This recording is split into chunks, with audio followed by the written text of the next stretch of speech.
달 밝은 집 앞 마른 나무에 꽃이 피었구나. 무비 스님이 가려 뽑은 불교 명구 365 12월 23일 본래 자리로 돌아가서 근원에 돌아오는 일이 이미 틀렸으니 본래 머무는 곳이 없어 집이라고 이름하지 못하네. 만년의 솔밭길에 눈마저 깊이 덮였고 한 자락 긴 봉우리에 구름 다시 가려 있네. 손님과 주인이 화목한 시절이라도 온전히 망상뿐이여. 임금과 신하가 자리를 같이 해도 올바름 가운데 삿대미어라. 고향에 돌아왔으니 곡조를 어떻게 부를까. 달 밝은 집 앞 마른 나무에 꽃이 피었구나. 불교란 깨달음의 가르침이다. 깨달은 사람은 자신이 깨달은 경지를 다른 사람들도 깨닫게 하기 위해서 깨달음의 내용을 여러 가지로 표현한다. 선불교에서는 이 경우 고향에 돌아간다 또는 근원으로 돌아간다라는 말을 잘 사용한다.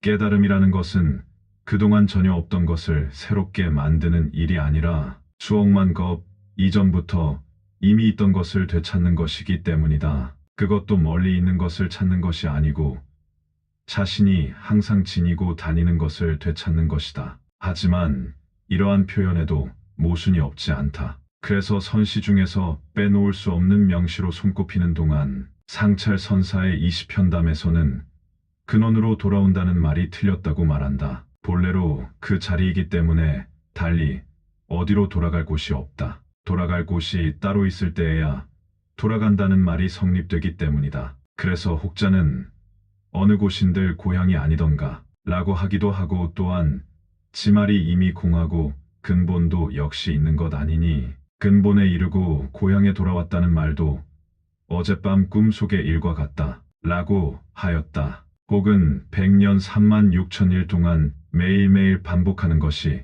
곧 그것이다 라고도 하였다. 서로 그렇다 하더라도 본래 지니고 다니던 것을 찾는 일이 그렇게 녹록하지가 않다. 세존의 6년 고행과 달마의 9년 면벽이 모두 본래 지니고 다니던 것을 찾기 위한 것이었다. 화엄회상에서 선제 동자가 110성을 지나면서 53선지식을 참여한 것도 실은 이 본래 잃어버리지 않은 물건을 찾기 위해서였다. 열반회상에서 설산 동자가 젊은 몸을 나찰에게 공양한 것도 늘 사용하고 있는 그 물건을 찾기 위해서였다. 이 물건을 위해 어떤 이는 원주라는 소임을 10년이나 살았고 장경 스님은 방석을 7개나 떨어뜨렸으며 향림 스님은 40년 만에 비로소 1편을 이루었다. 그 외에도 10년, 20년, 30년 그리고 한 생애를 송두리째 집어 던진 이들이 이루 헤아릴 수 없이 많다. 그 모두가 수억만 년 동안 한 번도 잃어버린 적이 없는 그 물건을 찾기 위해서였다.